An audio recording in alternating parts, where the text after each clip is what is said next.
नमस्कार दोस्तों, आप सभी लोगों का हार्दिक स्वागत है मेरे YouTube चैनल पे। हम लोग एक्सेल टू टैली के विषय में चर्चा कर रहे थे और पाइथन और टैली का कंपैरिजन कर रहे थे कि बेस्ट कौन होता है। तो हम लोगों ने प्रीवियस ट्यूटोरियल में देखा कि कैसे पाइथन प्रोग्राम में हम लोगों ने एक GUI फॉर्म देखा था। उसके बाद जैसे ही हम लोगों ने क्रिएट टेम्पलेट पे क्लिक किया तो एक टेम्पलेट की सब मेन्यू ओपन हो गई थी। फिर जब हम लोगों ने टेम्पलेट पर क्लिक किया था तो हमारे लिए एक्सेल टेम्पलेट बन गई थी, जो कि टैली प्राइम 4.0 में अवेलेबल नहीं होता है। दोस्तों, एक तो ये बेनिफिट है कि हमको एक्सेल टेम्पलेट संभाल के नहीं रखनी है, हम जब चाहेंगे एक्सेल टेम्पलेट एक क्लिक से बना सकते हैं। और इसके बाद हम लोगों ने जनरेट एक्सएमएल की 3 सब मेन्यू आइटम देखी थी, जिसमें जब हम लोग ड्यू जर्नल पर क्लिक कर रहे थे तो उसने एक एक्सेल सीट को ब्राउज किया था, फिर उसके कंटेंट को रीड करके एक्सएमएल बना दिया था। वही काम पार्टी पेमेंट और टैक्स पेमेंट ने भी किया था।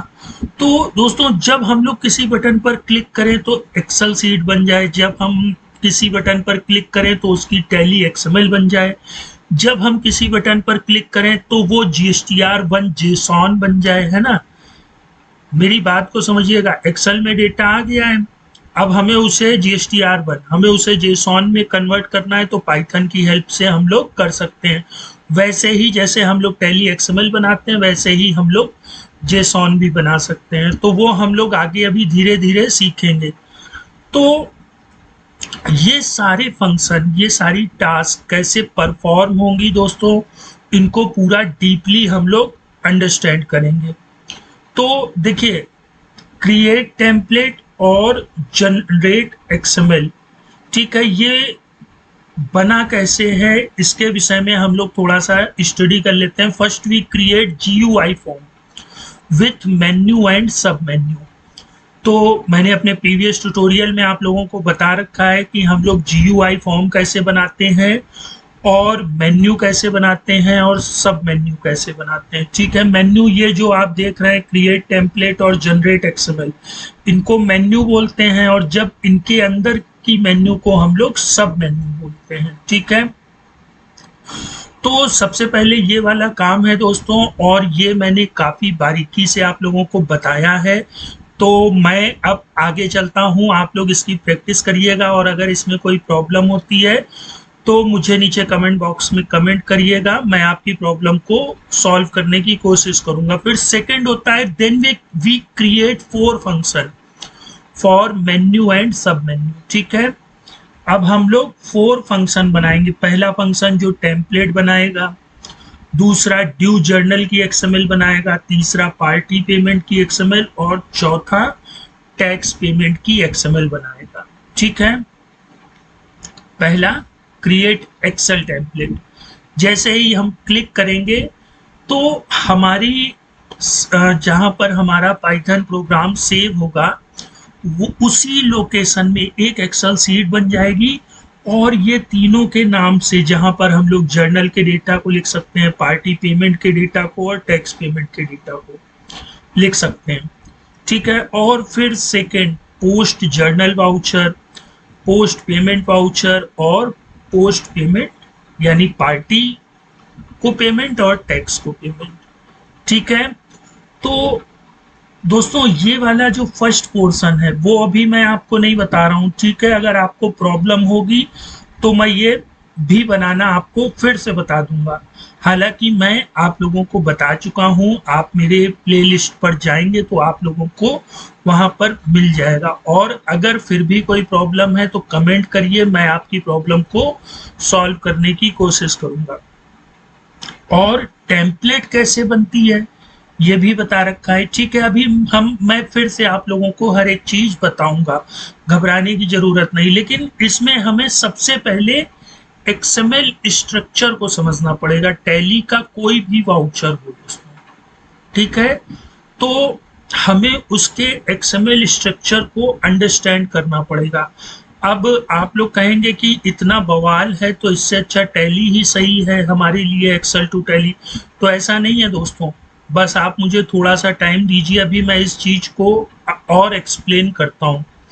तो सबसे पहले हम लोग इन्वेलप ऊपर लेंगे और इन्वेलप से क्लोज करेंगे, ठीक है। चाहे आप टैली का वाउचर इंपोर्ट करें या टैली का मास्टर इंपोर्ट करें, ठीक है। और दूसरी चीज हमेशा याद रखिएगा, इनको टैग बोलते हैं, ठीक है। ये इन्वेलप का टैग ओपन है और यहाँ पर आप देख सकते हैं मैंने बैक स्लैश से इसको क्लोज कर दिया, ठीक है। तो XML टैग अगर ओपन होगा तो क्लोज भी जरूर होगा। इसके बाद हमारा पोर्शन आता है हेडर का। हेडर का देखिए XML टैग ओपन है और यहाँ पर क्लोज है और ये इन्वेलप के अंदर होता है, ठीक है। हेडर में हमारी चार चीजें आ जाती हैं, वर्जन, टैली रिक्वेस्ट। अब ये देखिए दोस्तों, इंपोर्ट, बहुत समय हमें क्या जरूरत आवश्यकता होती है, इंपोर्ट कर लेते हैं, चलिए ठीक है।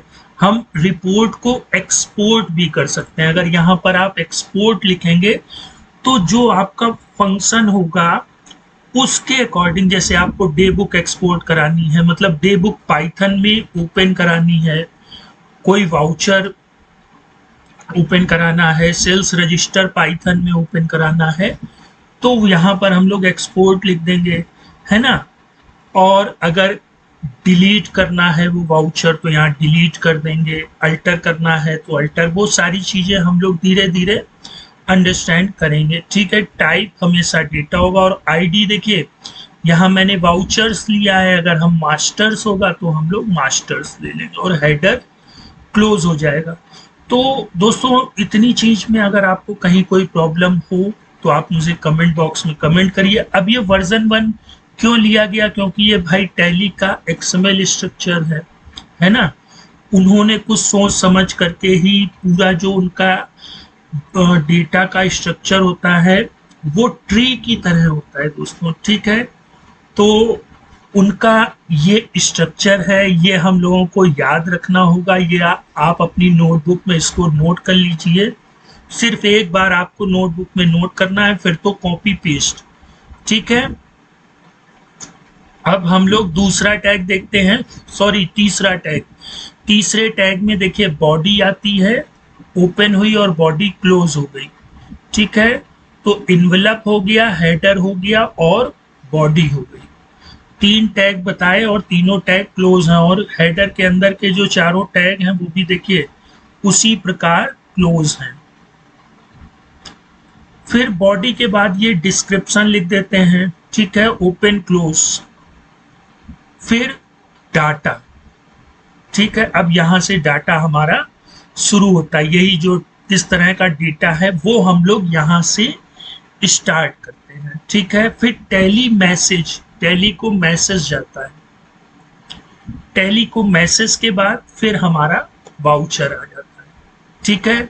अब मैंने इसको ब्लैक पोर्शन में क्यों लिखा है दोस्तों, यही ब्लैक पोर्शन हमारी एक्सेल सीट में जितनी रो में जितना डेटा होगा उसको ही यहाँ पर बार बार लाके फेच कराता रहेगा। ब्लैक पोर्शन के ऊपर वाला और ब्लैक पोर्शन के नीचे वाला एज इट इज रहता है और ये वाला जो ब्लैक पोर्शन है वो हमारे एक्सेल डेटा के अकॉर्डिंग चेंज होता रहता है, ठीक है। अब मेन फंडा जो है दोस्तों वो वाउचर का ही है। अब देखिए यहाँ पर भी मैंने वाउचर ओपन किया है और वाउचर को क्लोज किया है, तो आप ये XML टैग नोट कर लीजिएगा और अगर इसमें कहीं कोई प्रॉब्लम हो तो मुझसे पूछ सकते हैं। वैसे कोई प्रॉब्लम नहीं होगी क्योंकि ये प्री डिफाइंड है दोस्तों, ठीक है। अब प्री डिफाइंड से मेरा मतलब ये समझ लीजिए, अगर कैश हमारे पास से खर्च होता है तो हम लोग उसको क्रेडिट करते हैं। अब क्यों करते हैं, क्योंकि ये एक नियम है, बाय डिफॉल्ट नियम है। तो हर चीज का आंसर क्यों, तो वो ज़रूरी नहीं होता है दोस्तों, कुछ चीज़ें हमें अडॉप्ट करनी पड़ती हैं। बैंक में हमने कैश डिपॉजिट किया तो बैंक को डेबिट करते हैं और कैश को क्रेडिट करते हैं, तो ये रूल है ना दोस्तों। तो उसी तरह इतना रूल तो आपको ऐसा क्यों किया गया है, क्योंकि भाई टैली ने अपना, अगर टैली में हमें एक्सेल के डेटा को या किसी भी डेटा को हमें इस फॉर्मेट में सेंड करना है, तो हमें ये वाला फॉर्मेट पूरा अपने माइंड में रखना होगा। ठीक है, अब हम लोग ब्लैक पोर्शन के विषय में स्टडी कर लेते हैं। ठीक है, तो वाउचर का जो स्ट्रक्चर है वो उसको आप तीन तरह से समझ लीजिए। पहला, जहां वाउचर टाइप का नेम आएगा, वाउचर की डेट आएगी, वाउचर नंबर आएगा, नरेशन आएगा। ठीक है, फिर दूसरा क्या होगा दोस्तों, एक चीज डेबिट होगी और एक चीज क्रेडिट होगी। ये कंपलसरी है कि नहीं? अगर आप किसी को डेबिट कर दें और क्रेडिट ना करें तो वाउचर सेव नहीं होगा। इसमें देखिए, वाउचर टाइप और डेट ये दोनों मैंडेटरी होते हैं। वाउचर नंबर और नरेशन आप ना भी लिखें तो वो टैली बाय डिफॉल्ट ले लेता है ना। तो हमें इन तीनों के स्ट्रक्चर को यहाँ पर एक्सेल से खींच खींच के भरना होगा। ठीक है, तो सबसे पहले देखिए, वाउचर टैग ओपन हुआ, वाउचर टैग क्लोज हो गया। फिर पहला वाला जहां पर हमने डेट ली थी, नरेशन लिया था, वाउचर नंबर लिया था और वाउचर टाइप नेम लिया था। ठीक है, ये चार चीजें, डेट ओपन है और डेट क्लोज है एक्सएमएल टैग में, नरेशन ओपन है और नरेशन का एक्सएमएल टैग क्लोज है। इसी तरह वाउचर नंबर का ओपन है और वाउचर नंबर का टैग क्लोज है, वाउचर टाइप नेम का। ठीक है, अब यहाँ के ये जो देख रहे हैं आप लोग, ग्रेटर देन और लेस देन के बिटवीन में ही हमें डेट एक्सेल से खींच के यहाँ भरनी है। वो हमारी प्रॉब्लम नहीं है, वो पाइथन की प्रॉब्लम है। पाइथन को बस बताना होगा कि यहाँ पर जो एक रो है उसमें क्या क्या भरना है। वो जितनी बार रो होगा उतनी बार इसको फिलअप कर देगा। मतलब ये पूरा पोर्शन लिखेगा और डेट में डेट एक कॉलम एक रो से भर देगा, नरेशन दूसरे से ले लेगा, तीसरे से वाउचर नंबर, चौथे से वाउचर टाइप नेम। अब इसमें आप कोई चीज फिक्स करना चाहते हैं तो वो फिक्स वैल्यू भी हम लोग लिख सकते हैं। अभी इसको हम लोग और आगे डीपली अंडरस्टैंड करेंगे। और दोस्तों, आप सोच रहे होंगे कि ये इतना ट्रिपिकल है तो हम लर्न क्यों करें। अगर आपको रिपोर्ट एक्सपोर्ट करना सीखना है तो अब हर डेटा एक्सेल में नहीं होता, आपको माई एसक्यूएल से लेके आना है डेटा टैली में, तो भी आपको एक्सएमएल की जरूरत। अगर आपको मास्टर अल्टर करना है, मास्टर्स मान लीजिए कि हमारे बॉस ने कहा 500 पार्टियों के नाम एक्सेल में ओपन कर दो, आपने ओपन कर दिए। बॉस ने कहा कि इनको सन्ड्री डेटर्स में ले लेना, तो आपने कहा ठीक है भाई, आपने 500 वाउचर ले लिए और आपने 500 लेजर बना दिए। अब आप एंट्री कर रहे हैं, 2 महीने हो गए, फिर जो आपके बॉस हैं कहते हैं नहीं यार, इनको सन्ड्री डेटर्स में तो रखो लेकिन स्टेट वाइज बना दो कि अगर ये उत्तर प्रदेश के हैं, ये मुंबई के हैं। तो अब आपको क्या करना पड़ेगा, मैन्युअली एडिट करना पड़ेगा। लेकिन मैंने आप लोगों को इसके लिए पाइथन से बहुत ही बेहतरीन ट्यूटोरियल शो कराया था पाइथन की पावर में, जहां पर हम लोग लेजर के नेम को चेंज कर सकते हैं, उनके पेरेंट को चेंज कर सकते हैं, ओपनिंग बैलेंस चेंज कर सकते हैं, जीएसटी नंबर, पिन कोड, मतलब जितनी भी चीज़ें होती हैं वो सारी चीज़ें हम लोग चेंज कर सकते हैं। वो अभी टैली प्राइम 4.0 में अवेलेबल नहीं है। तो हम लोगों का ये पोर्शन हो गया। अब हम लोग डेबिट एंट्री की तरफ चलते हैं। तो डेबिट एंट्री की शुरुआत होती है all ledger entries dot list से और क्लोज होती है all ledger entries dot list से। यहाँ एक्सएमएल टैग ओपन होता है और यहाँ पर एक्सएमएल टैग क्लोज हो जाता है। अब आप लोगों ने एंट्री की होगी तो आपको पता होगा 3 चीजें यूज करते हैं। लेजर का नाम, वो डेबिट है या क्रेडिट है, और कितने अमाउंट से डेबिट है या क्रेडिट है। ठीक है, तो यहाँ पर देखिए ledger name Python excel sheet से खींच के ले आएगा। अभी कैसे लाएगा उसका भी हम लोग प्रैक्टिकल करके देखेंगे। ठीक है दोस्तों, सॉरी दोस्तों। और इसके बाद इस डीमेट पॉजिटिव यस मतलब होता है डेबिट, इस डीमेट पॉजिटिव नो मतलब होता है क्रेडिट। मैंने आप लोगों को कई बार बताया है। और अमाउंट हमारा जो होगा वो निगेटिव में आएगा। ठीक, बस इतना सा पोर्शन होता है डेबिट एंट्री का, और सेम पोर्शन होता है क्रेडिट एंट्री का भी। All ledger entries dot list open होगी, all ledger entries dot list का टैग क्लोज हो जाएगा। यहाँ पर भी देखिए ledger name is deemed positive यहाँ नो है, और यहाँ पर अमाउंट पॉजिटिव है। अब जितना इनवलप हेडर और जितना भी पोर्शन था उसके बीच में हम लोग वाउचर को रख देंगे, और पाइथन क्या करेगा, जितनी बार मान लीजिए एक्सेल में 5 डेटा है, रो में ऐसे ऐसे 5 लिखे हुए हैं, तो पाइथन 5 बार इनको इन्वेलप ओपन और इन्वेलप क्लोज के बिटवीन ये 5 बार ये पूरी चीज ऑटोमेटिकली टाइप कर देगा। ठीक है, आपको लिखना नहीं है, बस एक बार पाइथन कोड में लिखना पड़ेगा। ठीक है, तो वो पहली रो से डेट उठा लेगा ऐसे ही, ठीक है, पूरी डिटेल भर देगा, फिर वो सेकेंड रो में जाएगा, सेकेंड रो से हर चीज उठा लेगा, थर्ड रो में जाएगा, फोर्थ रो में जाएगा, और यहाँ पर हम जो चीज फिक्स करना चाहें, जैसे वाउचर टाइप हम मान लेते हैं हमें पेमेंट ही चाहिए, तो यहाँ पेमेंट दे देंगे। अब कभी कभी क्या होता है कि अल्टरनेट से मेरा मतलब समझिएगा कि जैसे बैंक स्टेटमेंट है, तो पहले पेमेंट हो, बाद में रिसिप्ट, फिर पेमेंट रिसिप्ट, या हम कंडीशन दे दें कि भैया जब पेमेंट हो रही है तो आप वाउचर टाइप नेम को पेमेंट लेना, और अगर रिसिप्ट हो रही है, रिसिप्ट के कॉलम में हमारा अमाउंट लिखा हुआ है तो आप रिसिप्ट वाउचर टाइप नेम ले लेना। सारी कंडीशनें भी हम लोग यहाँ दे सकते हैं।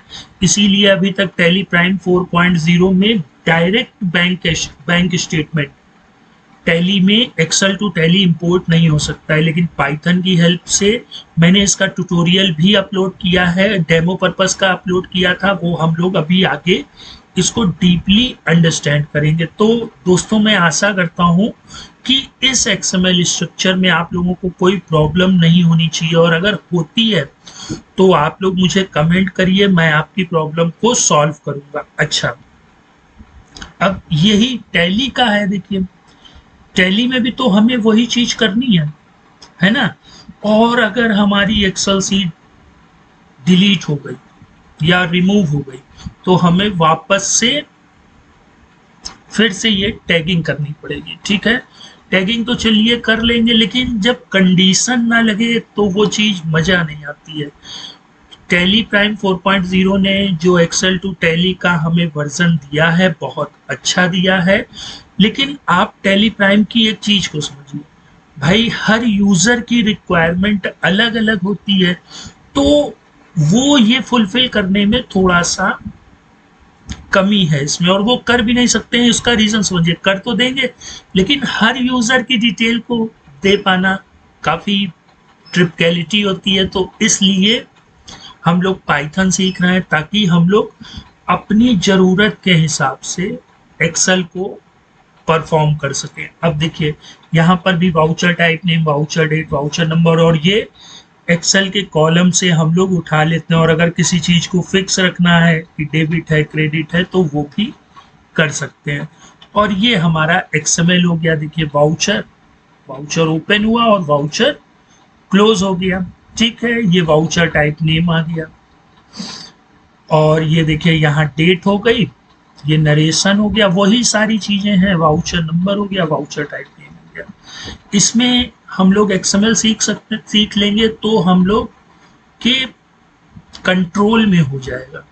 ठीक है, जैसे टीवी का रिमोट होता है, अगर हमारे पास है तो टीवी हमारे कंट्रोल में होती है, हम चैनल चेंज कर सकते हैं, वॉल्यूम घटा बढ़ा सकते हैं, है ना, टीवी क्लोज कर सकते हैं, तो वही एक्सएमएल है।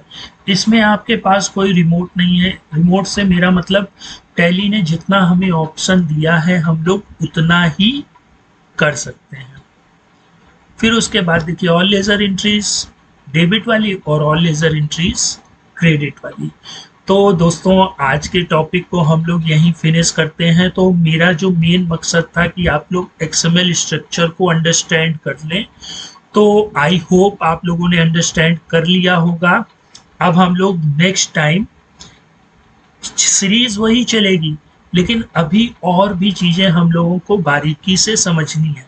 और दोस्तों एक बार अगर आप लोगों ने एक्सएमएल स्ट्रक्चर समझ लिया, फिर किसी भी तरह का वाउचर हो A to Z, contra, payment, receipt, journal, sale, purchase, ठीक है, bank allocation, cost allocation, inventory allocation, godown के साथ सेल करना, वो हर एक चीज इसी में ही समाहित होती है, इसी में ही हम लोग ऐड करते चले जाएंगे।